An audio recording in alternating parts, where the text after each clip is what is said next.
True or false? The world would be better off without religion. That's what we're here to debate, another verbal joust from Intelligence Squared US. I'm John Donvan of ABC News. We're at the Skirball Center for the Performing Arts at New York University. The world would be better off without religion. Two teams will argue that proposition from opposite sides, one for and one against, and only one team will win. Let's meet our debaters. They include, on the team arguing for the motion, the great-great-grandson of Charles Darwin, author and filmmaker Matthew Chapman.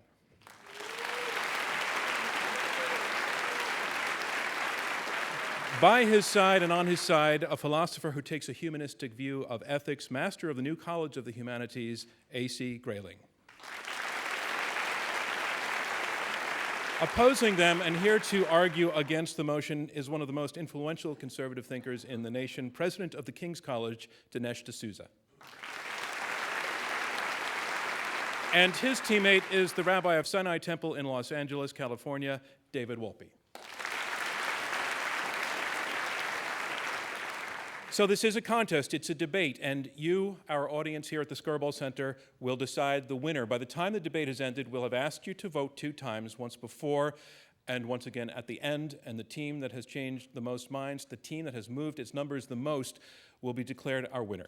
So let's go on to the preliminary vote. You have a keypad at your seat on the right-hand side, and our motion is, again, the world would be better off without religion. And we go in 3 rounds, opening statements, a middle round where you're involved and the debaters address one another directly, and then a closing round of short summary statements. So let's get started. On to round 1. Our motion is the world would be better off without religion, and here to speak in support of the motion, A.C. Grayling, philosopher. Put that on your business card, I guess. But it's true. In addition to your current position at the New College of the Humanities, the number of books that you have written on philosophy is now approaching 3 dozen. And I understand that as an undergraduate at the University of Sussex, you decided you needed more college, more university. So simultaneously, you pursued a second Bachelor of Arts degree up in London, so you did college twice at the same time? Is that, what else yes, did you, what did you do in your spare time? Yeah, it's crazy, but it's true. Ladies and gentlemen, A.C. Grayling. Thank you. John, thank you very much indeed. I must begin by asking you, if I may, to focus on what the proposition is before us. We're not here to discuss the existence of God. We're not here to discuss whether it's rational or irrational to have faith. We're here to discuss a sociological phenomenon, a man-made phenomenon, religion. You can see the difference. You might call in question whether or not there are gods and goddesses, but you can't call in question whether or not there is religion. There's plenty of it, history is full of it, and it exists around us all the time today. By the way, I say that religion is man-made advisedly, and I'm not going to bore you by rehearsing the story of crusades and inquisitions and the rest. It's a very familiar matter, although it is, of course, in the interests of apologists of religions to try to forget them. Rather, I want to talk about things that religions have in common with one another rather than the things that divide them. They have 2 things in common with one another.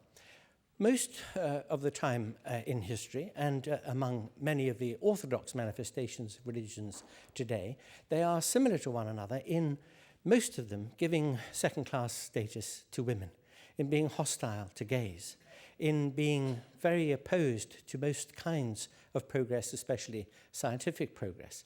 The reason being, of course, that they take it that they received the truth a long time ago, anything between 1,000 and 3,000 years ago. And so things that are challenging and are new and offer us different views of the world, they find unpalatable. And so they tend to be very traditionalist, very conservative and rather retrogressive. But another thing they have in common with one another, and it's a very important point this, is that they share a structural feature. In fact, the religions are paradigmatic of a certain kind of organization, what I call a monolithic ideology, a one-size-fits-all, top-down, totalizing ideology, which says, we've got the right story, and you've got to sign up for it. And if you don't sign up for our story, if you don't agree, you're going to pay a sanction of one kind or another. And during the course of history, those sanctions have sometimes been very terrible. So that's why it's no great surprise that Joseph Stalin, for example, was educated in a seminary. What those totalitarianisms share is very, very common. Torquemada's Inquisition in Spain, in the 15th century and Stalin's Soviet Union in the 20th century say the same thing. We've got the answer, you've got to agree, and if you don't, you're in trouble. There are those people who think that you can't have religion, you can't have morality without religion. And of course that isn't true.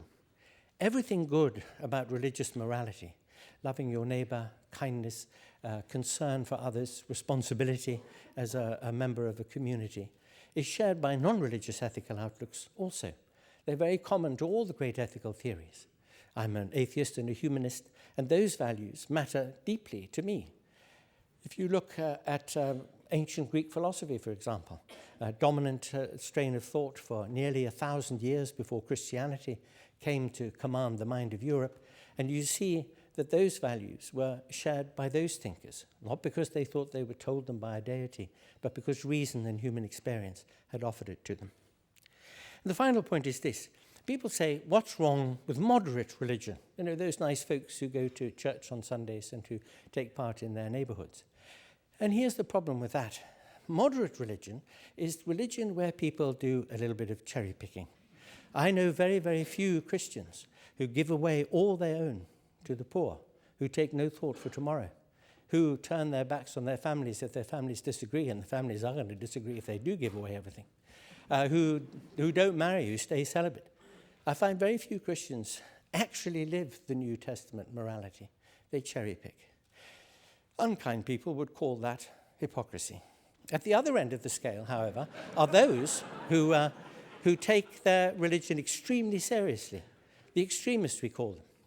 The point about the extremists is that they're the most honest of the people who have a religious view, because they commit themselves to what their tradition tells them, and they stay closest to the text.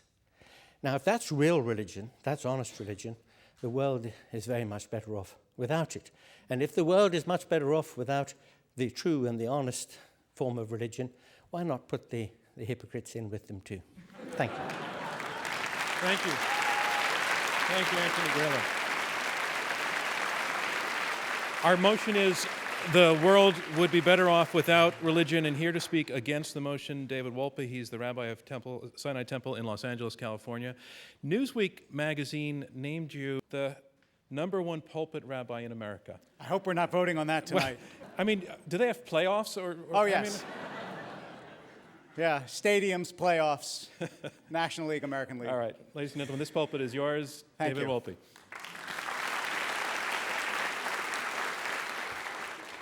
The caustic and brilliant philosopher at Columbia University, Sidney Morgenbesser, was once sitting in the back of a lecture where the English philosopher, J.L. Austin, said that we know that two negatives make a positive. If I say, I will never not miss you, it means I'll always miss you. But he said, there's no language in which two positives make a negative.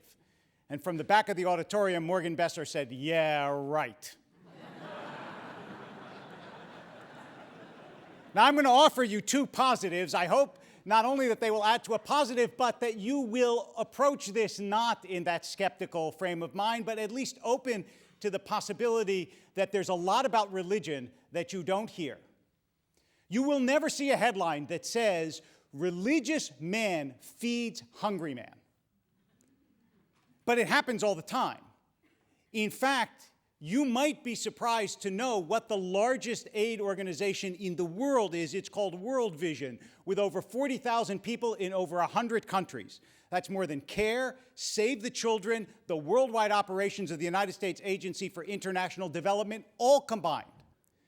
Right before this conference, both Dinesh and I were in Mexico, in Puebla, at the Festival of Ideas, and I rode back to the airport with Nicholas Kristof from the New York Times, and we were talking about this issue, and he said, you know, everywhere I go, I see religious aid workers day after day, year after year, and a difference, he said, between religious aid workers and others is they stay. They don't go when the crisis is over. And this parallels my own experience when I was in Haiti helping a friend rebuild an orphanage. And in fact, if tomorrow you took religion out of the world would be tremendously impoverished in terms of the way in which people who are in trouble get help. Evangelical organizations were the first ones on the ground after the the tsunami in Indonesia, and that story could be repeated again and again throughout the world. That's point one. Here's point two. The Oxford Handbook of Religion and Health is about to come out in 2012, the second edition. In case you won't find the time to read it, I'm now going to save you the time. This is a handbook that anthologizes over 3,000 studies from the New England Journal of Medicine, JAMA, Lancet, all peer-reviewed journals that are not particularly sympathetic to religion. And this is what it says. Religious Americans give more to charity, volunteer more, participate in civic processes more, attend more meetings, are more likely to vote, to volunteer, less likely to drink, divorce, do drugs. They are much more inclined to be optimistic and feel meaningful about life. They're less inclined to depression, less inclined to suicide, less inclined to suicidal thoughts. They're much more helpful in their communities. If you want to measure altruism and empathy, the best measure is not age, gender, income, education. It's whether you're involved in a religious community. I'll give you one study at the University of Miami. They studied people who'd been diagnosed with AIDS, whether they turned to religion or away from religion. Those who turned to religion several months later had lower viral loads, lower CD4 counts. They were healthier than those who didn't. In fact, religion, if you're part of a religious community as measured by attending services and reading scripture and praying, it adds on average 7 years to your life if you're a white American male, 14 years if you're an African American male. Many people of all different beliefs and no belief do good in this world. But if you want to find an organized system that encourages people to be better, to transcend themselves, that seeks to make the world colorful, kind, compassionate, giving, good, a system that often fails, but at least aspires to that, not in little enclaves of this class or this school, but worldwide, consistently, the only one we have ever had is religion.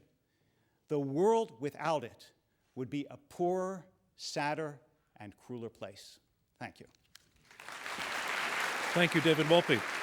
And here's where we are. We are halfway through the opening round of this Intelligence Squared U.S. debate. I'm John Donvan of ABC News. We have 4 debaters, 2 teams of 2, fighting it out over this motion: the world would be better off without religion. We've heard from the first 2 speakers, and now on to the third. Speaking for the motion, Matthew Chapman. He is a writer and co-founder and president of Science Debate, and in a sense is our real Renaissance man tonight. You've also directed films, written books, written magazine articles. You were particularly fascinated by a case I also covered of the Dover School Board wanting to push back against the theory of evolution. And you wrote extensively about that. Of course, you do have some vested interest in your. It's on your mother's side. Your great-great-grandfather. It's my great-great-grandfather on my mother's side. All right, so you have some sparkling DNA walking around tonight as you come to this argument, ladies and gentlemen. Matthew Chapman.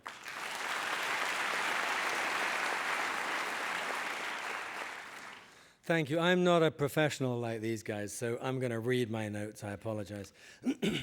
Religion makes 2 big claims. God really exists, and religion makes us behave better. But does religion make us behave better? To partially answer that question, let me read you a verse or 2 from the Bible. Deuteronomy chapter 25, verses 11 and 12.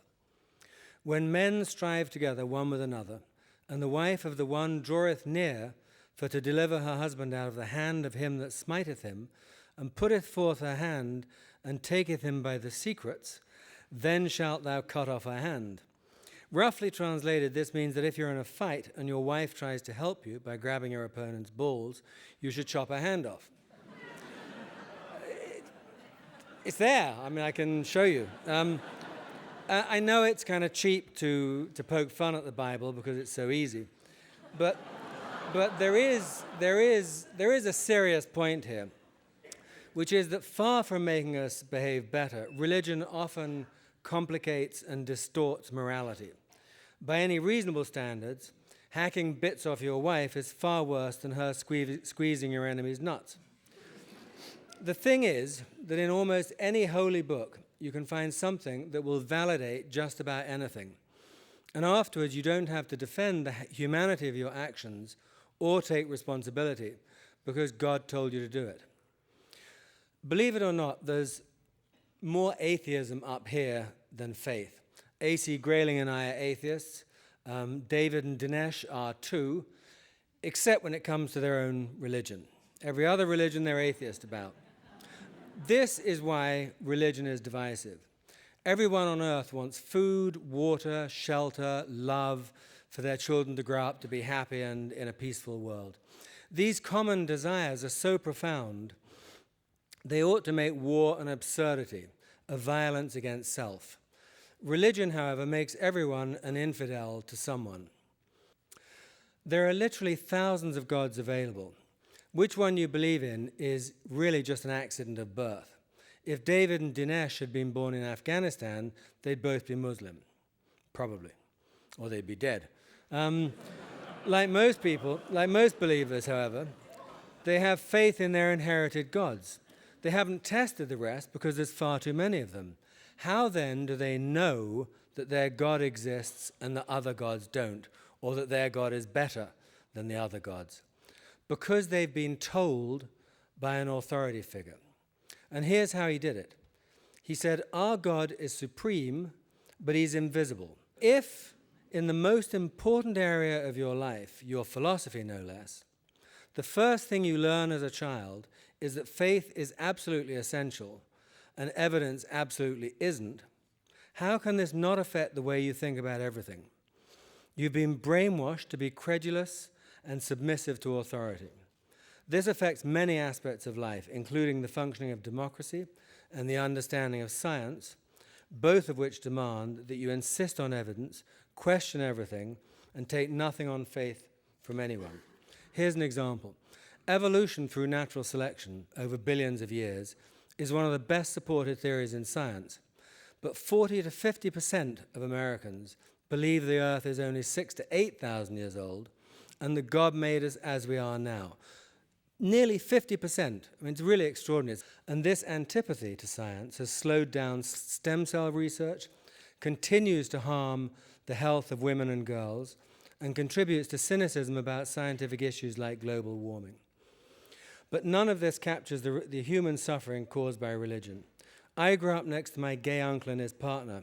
When I was 9, I discovered they faced long prison sentences if their homosexuality was revealed. This was justified by Leviticus 20:13, and the verse was often quoted by both politicians and the clergy. If a man lieth with a man as he lieth with a woman, both of them have committed an abomination. They shall surely be put to death. This barbaric verse is still used by Christians, including Catholics and evangelicals, and violence is only its most obvious consequence.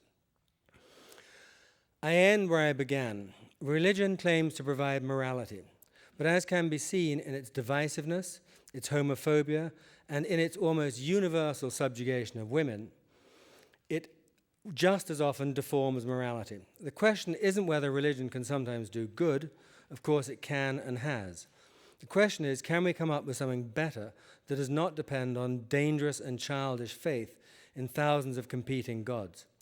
When people who believe in martyrdom and an afterlife will soon get weapons of mass destruction, I think we have to, that we can, and that we will. And that's why I ask you to support the motion that the world would be better off without religion. Thank you. Thank you, Matthew Chapman. This is our motion, the world would be better off without religion. And now here to speak against the motion, Dinesh D'Souza. He's the president of the King's College. He is a leading conservative thinker in the country from a very young age, starting in his college years. As a young man also, he was an advisor to President Reagan. You've also written a lot of books. Now, your opponent has written 3 times as many books as you, but I hate to tell you, Anthony, that Dinesh has written about 5 times as many bestsellers as you have. So I think you trump on that one. Ladies and gentlemen, Dinesh D'Souza. Thank you. It's my peculiar fate in this debate to be speaking last and therefore to have to digest the statements of the other speakers. I must say this puts me in an odd position. I feel a bit like the mosquito in the nudist colony. I'm not sure where to begin. I guess I'll begin by noting that there were 2 definitions that have been advanced by the other side that actually I think help our case. The first one is the idea that people who have religious beliefs are hypocritical.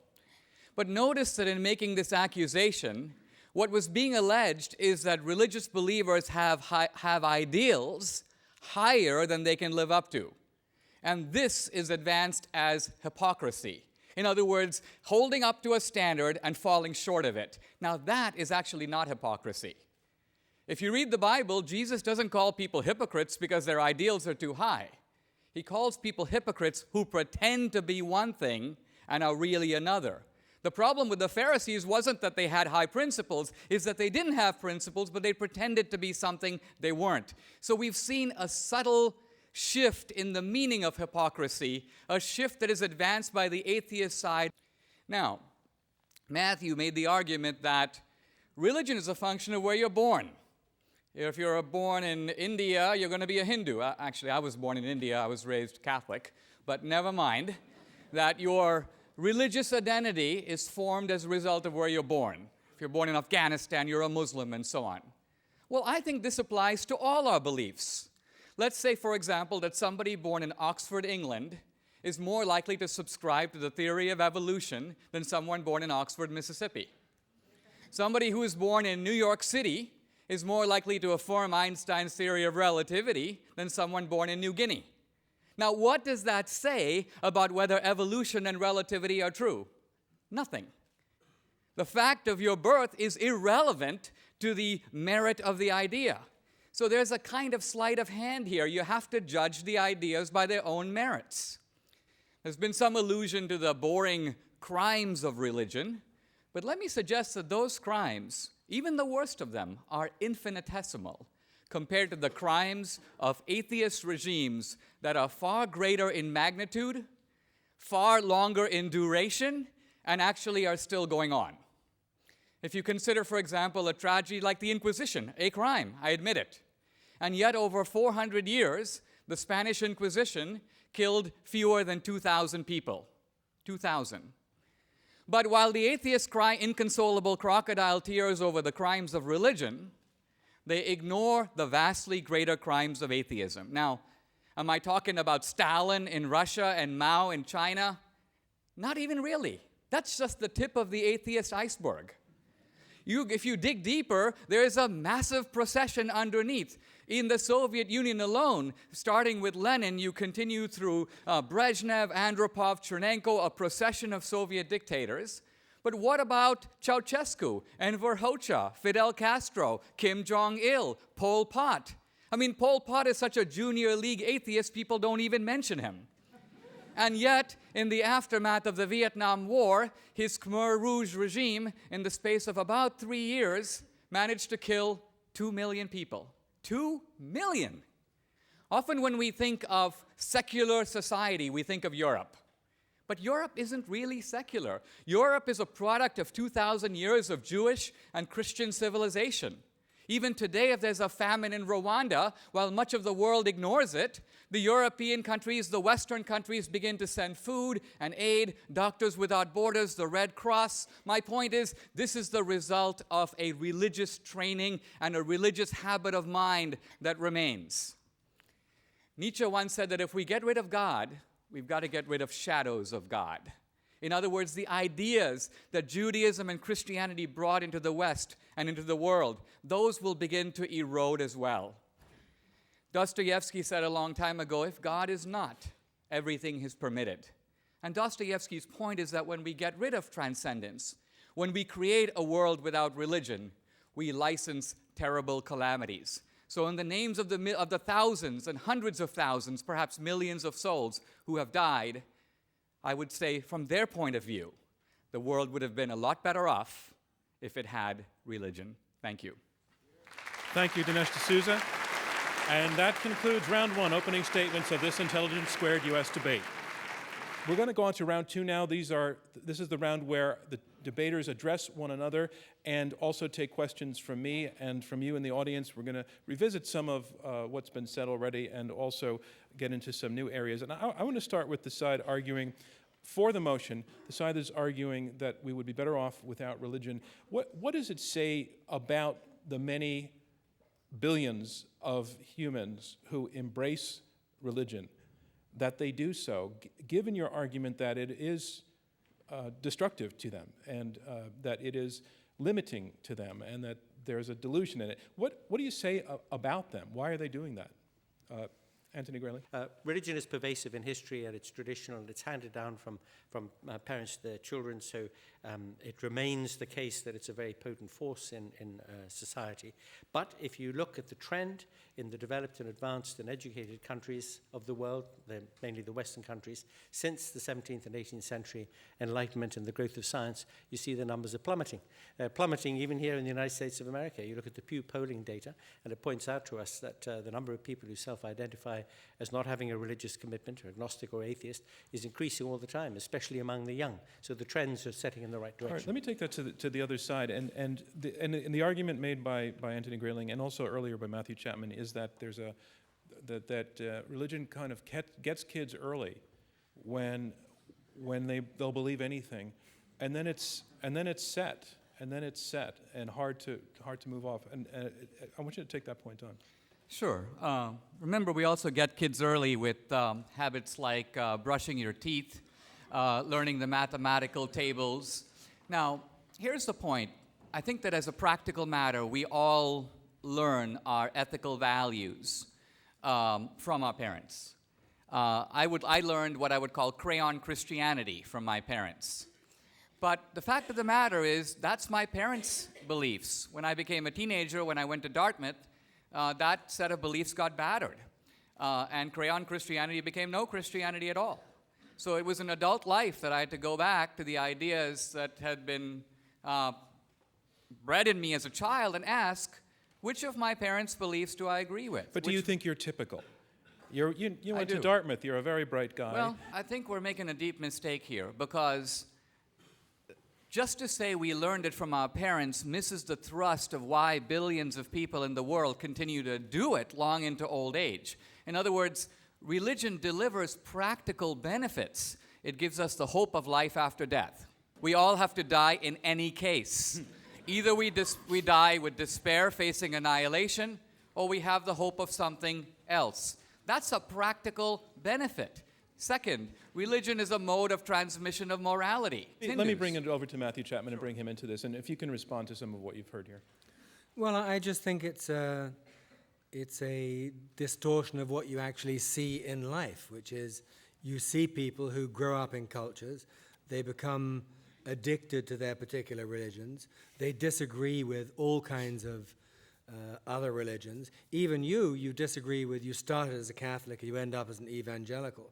Does that mean that you then say the stuff in the Catholic part of it was actually wrong and you were mistaken about that? Even if you could remove all of the bad things from religion and you ended up with a character who was like Father Christmas and a nice, harmless sort of person, would you want to find out that the President of the United States was a devout believer in Father Christmas?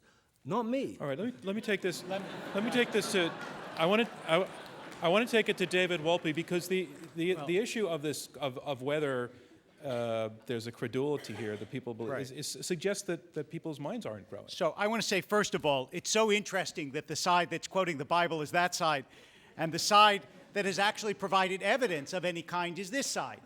So let me give you another piece of evidence as opposed to the generalities.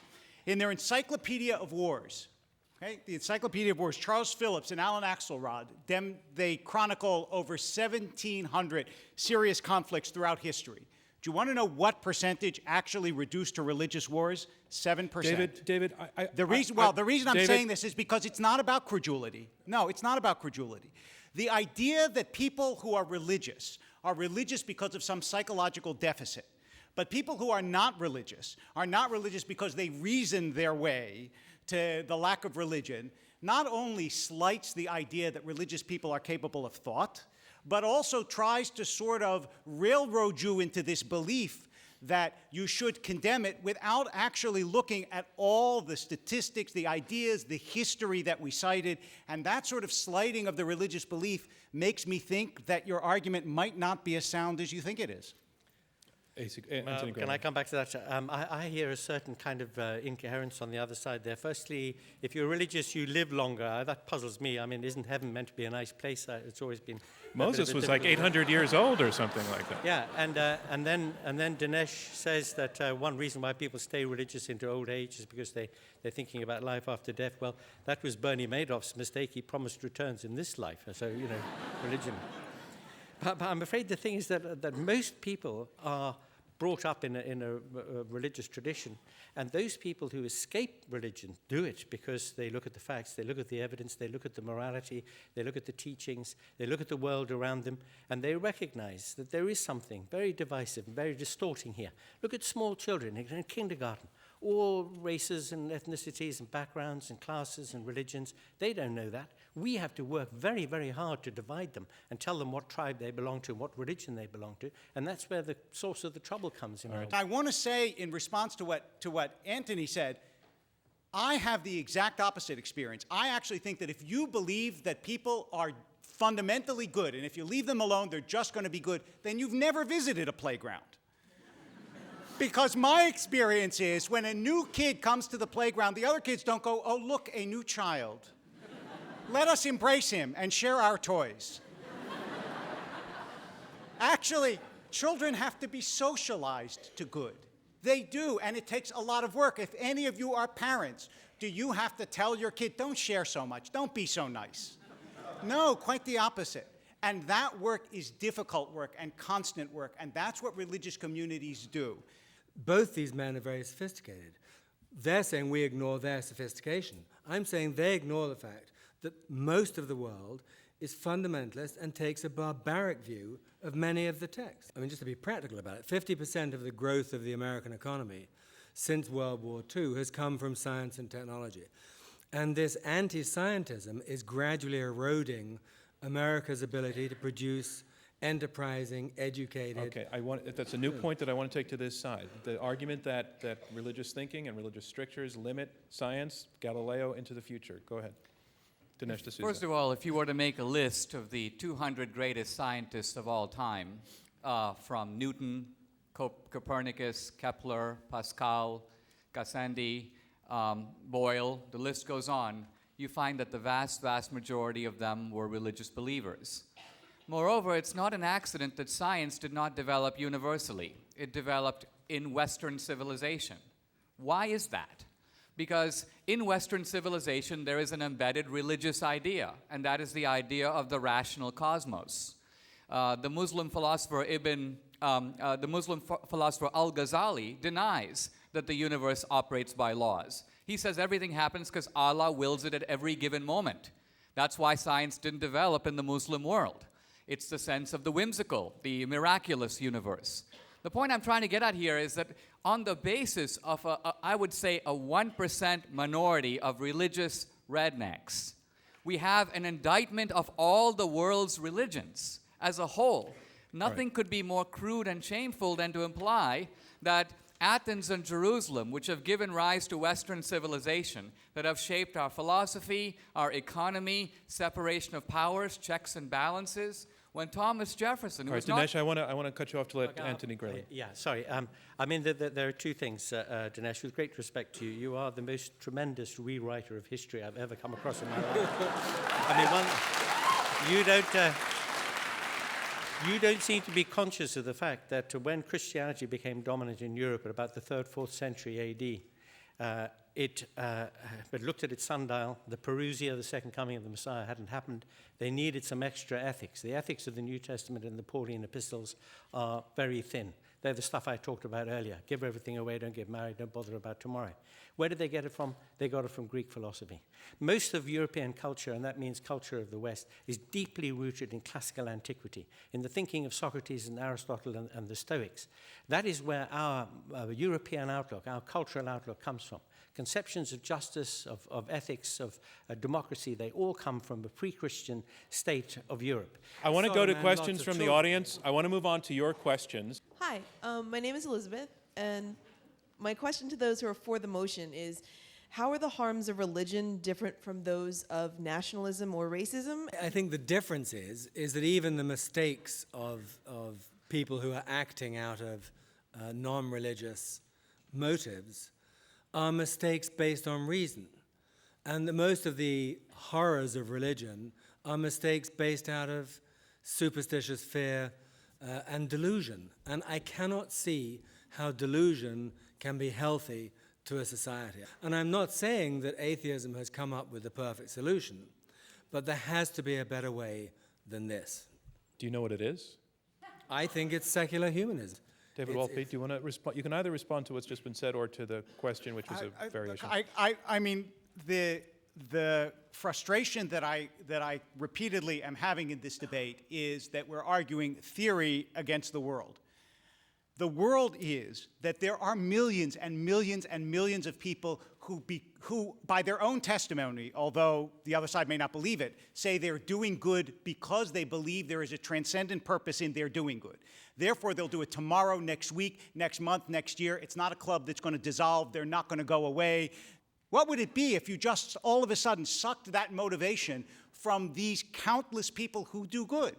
Well, and that's what I want to know. I'd like to propose an Matthew experiment, Chapman. if I may, which is I would ask the audience, how many of you out there do good things, do charity, visit people in hospitals, take care of friends? And could I see a show of hands of anyone who's involved in charitable endeavors, helping people, taking care of animals, giving money to charity, whatever I it hope is. the rapture happens right now, So because there we have I'm going to know who's telling the truth. Now I would like to see a show of hands of how many of those people did that because they feared religion or religious authority.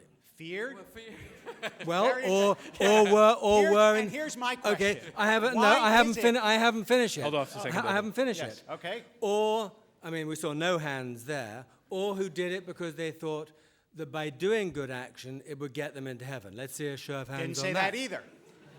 Right. we Now, say- David, now let's see a show of hands from people who do these good things simply because they have a human empathy towards people who are I suffering. think we have a biased Let's have pollster here in the audience. I don't think so. I mean, All right, we get it. people do Let David good respond to things, that. and David Wolpe. The reason that that's not persuasive, shall we say, is first of all, very few religious people will tell you it's to get into heaven. It's because it's what God expects them to do. That's first of all. In other words, you do it because other human beings are created in the image of God. And if you take that out, then our link is a species link. But if we're all children of the same God, then you are my brother and sister, and that's why you do it. It's different. It's not because you're afraid of God. And if you don't believe it, then all I can say is, I know a world without religion that you can look at. I'm from that world. It's called Hollywood. All right, let's go to another question. Thank you so much for this evening. I think it's a great debate, and I truly enjoy it. I am Muslim, okay? So definitely my question will go to you guys. The thing is, is religion is really the question for me today, because is it the misuse of religion that really bring all this drama and all the chaos that we really talk about, or is it really religion itself? Is it religion, or is it the way that some people are using it or misusing it? And it's a terrific question. Let's go to this side. Well, I mean, that Matthew to me is the entire problem. If you look at any religious text, it can be interpreted in any way and give you an excuse to do anything. These gentlemen here, I'm sure they're very nice people, and they look at it in the most benign way. I've heard Rabbi Wolpe over there say that the whole process of religion is that you take all these complicated books and you filter them through human consciousness, and out comes something that makes sense. I agree. And when you filter them out, what you get is humanism. Jefferson did the same thing with the Bible. He took out everything that he thought was contemptible or had nothing to do with the origins of religion. He got 48 pages. I say you could bring it down to one page that said, or one phrase, which would be do unto others as you would have done to you. It is as simple as that. One word about the texts. I think the point that Rabbi Wolpe and I are stressing is that the way to interpret a text is to look and see whether the people who revere the text do the things in the text. So, for example, he read a passage from Deuteronomy about chopping off people's arms or removing their genitals. So I ask you, how many religious people are going around without arms or genitals? No one who is Jewish or Christian reads the text that way. So there's a form of, you might say, atheist fundamentalism in taking the text in so literal a way that no Christian, I mean, there was a debate that between Paul and the early apostles about which aspects of the ancient law should apply to Christians. It was settled 2,000 years ago that Christians would not follow the Old Testament in a literal way. I want to move on, and fourth row. My question is a little bit more broad. It says, isn't religion basically a fear of death and ultimately your ultimate judgment? And the selfish belief that humans are so important that we should have the right to live forever? Well, you guys are going to say yes to that, I'm pretty sure. So I'm going to go over this way. Dinesh D'Souza. I think your question is echoing an argument in Sigmund Freud that religion is wish fulfillment. That life is tough. We have diabetes. We have the grave digger. We would like to have another life. And so religion is made up to accommodate that wish. Now, I think that actually that theory doesn't square with what religion actually holds. And here's why. Certainly it explains heaven. Heaven is a good example of wish fulfillment. But remember that all the major Abrahamic religions also have hell. Now think about that. Hell is a lot worse than diabetes. Hell's a lot worse than death.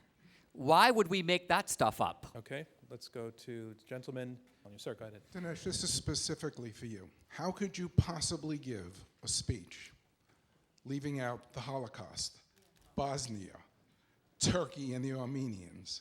Okay, Certainly. I'm gonna, Dinesh, I don't want you to. I just think that's going to turn into a circle that doesn't get us further on our motion. So I'm going to move on to a different question. Really? Yeah, let's do that. Can we do that show of hand things? The show of hands thing? All right, make it very quick though, please. I want to focus on the Holocaust. I would recommend to you this book, Hitler's Table Talk. It's edited by the prominent historian Hugh Trevor Roper, and it constitutes direct notes of Hitler's comments authorized by Bormann between 1941 and 1945. In the early 1930s, when Hitler was coming to power, he wanted to win over the Bavarian Catholics and the Lutherans in Germany. And so he invented what he called a Nazi Christ. Not a Christ who was killed, but a Jew killer. And he tried to sell that to the churches, which didn't go for it. This book records page after page of Hitler's loathing and hatred for Christianity. He regarded the church as the most dangerous opposition to the Nazi regime. And I could read for an hour quotations from Hitler's mouth about his hatred for Christianity. My point is, what the atheists will put up on their websites are quotations from the early 1930s. Mein Kampf, where Hitler says, "I'm doing the Lord's work." This was part of a propaganda campaign to win over the churches that was unsuccessful. Hitler was a hater of Christianity. I've never called Hitler an atheist. He was a certain kind of a pagan. All right. Everybody happy? All right, good. I just don't feel that it really moved our topic about whether religion is good or bad. This is a question for Matthew and Professor Grayling. So the question of the evening is, would the world be better off without religion? But my fear is that the question is in and of itself somewhat disingenuous because it keeps it, religion seems to be this theoretical thing up here, and I'm wondering if we can ground it to more practical examples. So my question is, would you be willing to say in public that the world would be better off without Jews, or the world would be better off without the civil rights movement, a movement that we know is based in a kind of radical black Christianity? The one point that I want to ask is the very term of the question somewhat disingenuous, because we know that we would never say that the world would be better off without religious people. I understand his question exactly, and it's a deep point of principle that in all these kinds of debates, it's not about individuals, it's not about people, it's not about human beings. We understand why human beings are religious. They're brought up to be religious, or they're not told enough about the history of their religion, they're given the most updated version of it, and so on. So it's not about attacking individuals, it's about attacking ideas, it's about attacking ideologies, it's about attacking conceptual frameworks which act like spectacles that make people see things in a particular way. That's the argument. Well, I want to point out we're being live streamed also on slate.com, and we've asked viewers and readers of Slate to submit questions. And I have one that I find quite interesting to put to the side arguing for a world with religion. Dan Riley in Portland, Oregon says, would a world in which Hinduism or Islam or Norse paganism were the only religion still be preferable to a world without religion? In other words, he's kind of, if there weren't Christianity and Judaism, but there were one religion motivating people, but it wasn't your favorite.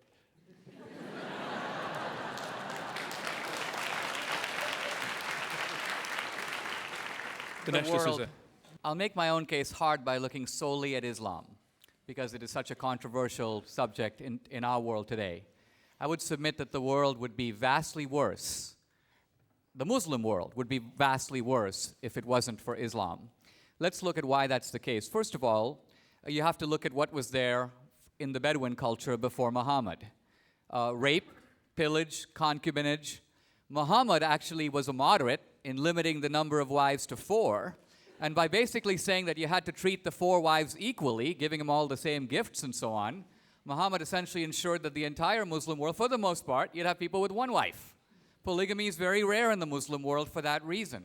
So the bottom line of it is that Islam was a vastly civilizing force, not to mention the introduction of a cosmopolitan civilization with a history, a philosophy, and a distinctive architecture, not to mention great Islamic philosophers and thinkers. Even the great Jewish scholar Bernard Lewis has a great appreciation for the civilizing influence of Islam in the world. My name is Mike. We're approaching the holidays, and we're talking a lot about charity. And the argument you folks are making is that religion is very charitable. Charities are often scrutinized because of their overhead. I've been to the Vatican, and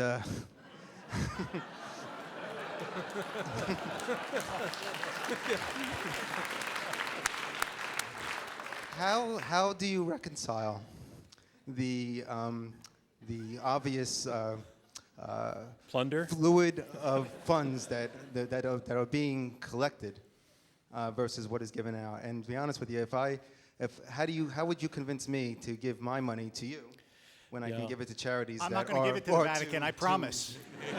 Charities without as much overhead. But David Wolpe, I think the questioner is saying that religions can get very involved in earthly things and bog down in them. Dinesh, do you want to take the question? Yeah. I think in the case of the Vatican, the wealth of the Vatican is in priceless treasures. Tapestries, the ceiling of the Sistine Chapel, art. Now let's remember, hold on a second, it's not the Vatican's bank balance, it's the Vatican's treasures. And let's remember that it was popes, the Medici popes and so on, who commissioned those paintings. If it wasn't for Catholicism, we wouldn't have the Sistine Chapel. Not only that, but in a study of achievement, the social scientist Charles Murray asked this question: why at the top of the Gothic cathedrals are there gargoyles that have been detailed and carved in a way that no one can see them? And when the people who did those were asked why they were doing it when no one could see it, they said, we are carving for the eyes of God. The point being that transcendence introduces a new perspective. It's the combination of Athens and Let me take Jerusalem. the other side on that question of the balance. The church commissioned a lot of art because it had the money, and even artists have to eat. And you notice that after the medieval period, the time when the great Gothic cathedrals were built, soaring up to heaven with their wonderful spires and crockets, that was a time when people were taught that this life is short and nasty and brutish, and you've got to hang in there, and if you don't sin too much, you might have a bit of a shorter time in purgatory. And the Renaissance, the rediscovery of classical antiquity and its love of things human and things natural, reintroduced not just devotional art, but landscapes, picnics, portraits of ordinary people, paintings of still lives, a celebration of this world, and all the joy and pleasure that there is to be had in this world, a humanistic perspective. And that concludes round 2 of this Intelligence Squared US debate. And here's where we are. We are about to hear brief closing remarks from each debater in turn. This is their last chance to change your minds. Remember, after this, we're going to ask you to vote again, and very quickly we'll have the results in a couple of minutes to declare our winner. On to round 3, closing statements by each debater in turn. Our motion is this: the world would be better off without religion. Here to speak against the motion in his closing remarks, David Wolpe, Rabbi of Sinai Temple in Los Angeles, California. I'm not going to read you from the article in Skeptic magazine that appeared in the most recent Skeptic magazine, which is as anti-religious a magazine as you can find, saying that it is not possible to sustain that religion causes violence in the world, that is in fact not true, and none of the statistics support it. But I do encourage you to take a look and read it, and instead I'm going to end with a story. I'm a rabbi. So Rabbi Hugo Grin was a rabbi in England for many years, but he and his father were in Auschwitz when he was a child. And Hanukkah came around, and his father took the precious margarine ration, and instead of using it for food, he used it to light the Hanukkah candle. And his son protested and said, "How can you do this? Don't you understand that this is food?" And his father said to him, "Listen, my child, we have learned that you can go 3 weeks without eating. You can go 3 days without drinking, but you cannot go 3 minutes without hope. There are people all over this world who, whether you think of them as simple-minded or not, the hope of their lives, the purpose of their lives, the good that they do is dependent, not in fact on evolutionary pressures alone, but on that candle, on the idea that God not threatens them, not is going to send them to hell, but that God created them in God's own image, that they are precious, that they are sacred, and so are other human beings. And they wouldn't live 3 minutes without that hope. And if you vote for the motion, then you're suggesting that the world would be better if the hope were taken away from them. It isn't, and you shouldn't. Thank you, David Wolpe. Our motion is the world would be better off without religion, and here to speak in support of the motion, A.C. Grayling, philosopher and author of the good book, A Humanist Bible. Thank you. It seems very unkind to say this, but alas, it's just basically true, that the religious outlook on the world has its roots, its origins in the beliefs, the superstitions of illiterate goatherds who lived up to 3,000 years ago. And however much religion reinvents itself, and however much it tries to make us forget its history, and however much it obscures the fact that it depends upon proselytizing very small children for its survival. Despite all that, we have an opportunity to think again and afresh and to recognize that in order to live with the kind of hope, with the kind of responsibility, with the kind of love for our neighbor, which is essential for a world of peace, we've got to do that hard work of choosing our morality, choosing our ethics, thinking about the principles on which we live. Thank you, A.C. Grayling. Our motion is the world would be better off without religion. And here to summarize his position against the motion, Dinesh D'Souza, president of the King's College in New York. Rabbi Wolpe and I have been laboring under a tremendous disadvantage in this debate. Both our opponents have a British accent. Now,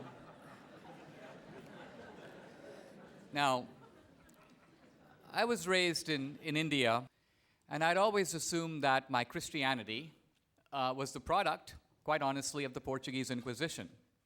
The Portuguese came to India with a sword in one hand and a Bible in the other, and lots of people converted. They were extremely persuasive. Most of the Indians were relegated to the lower castes, and the fact of the matter is that if you were at the bottom, an untouchable, let's say, there was no way to get out. Even though the missionaries might have been greedy and irredentist, the fact that they preached an idea of universal brotherhood, of love, of compassion, inspired people, ennobled their lives, and that's why they became Christians. A world without religion would, in fact, be a grimmer, harsher, meaner world. Religion, for all its flaws, gives us a kinder and gentler world, and that's why it's better to have a world with religion in it. Thank you. Thank you, Dinesh D'Souza. Our motion, the world would be better off without religion, and here to summarize his position in support of this motion, Matthew Chapman, writer and co-founder of Science Debate. The world will be better off without religion because it is better off without religion. If religion made people behave better, markers of social dysfunction, drug addiction, ignorance, teen pregnancy, violent crime, would be much lower in highly religious societies. In fact, the opposite is true. And I am American, I love America. However, 90% of Americans believe in God, but we have by far the largest prison population on earth. Drug addiction is widespread, gun violence is grotesque.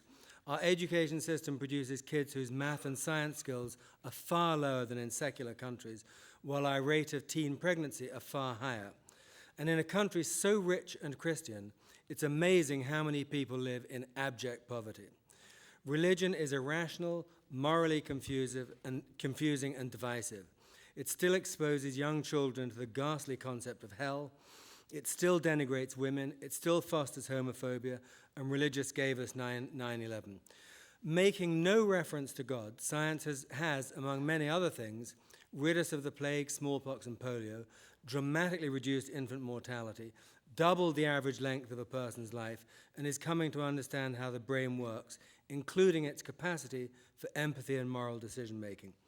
All this progress, all this beautiful knowledge, all this alleviation of human suffering in 100 years. Religion has had thousands of years to prove its supernatural effectiveness. It hasn't. We think it's time to try a safer and more enlightened way. So I hope you'll support our position that the world would be better off without religion. Thank you. Thank you, Matthew Chapman.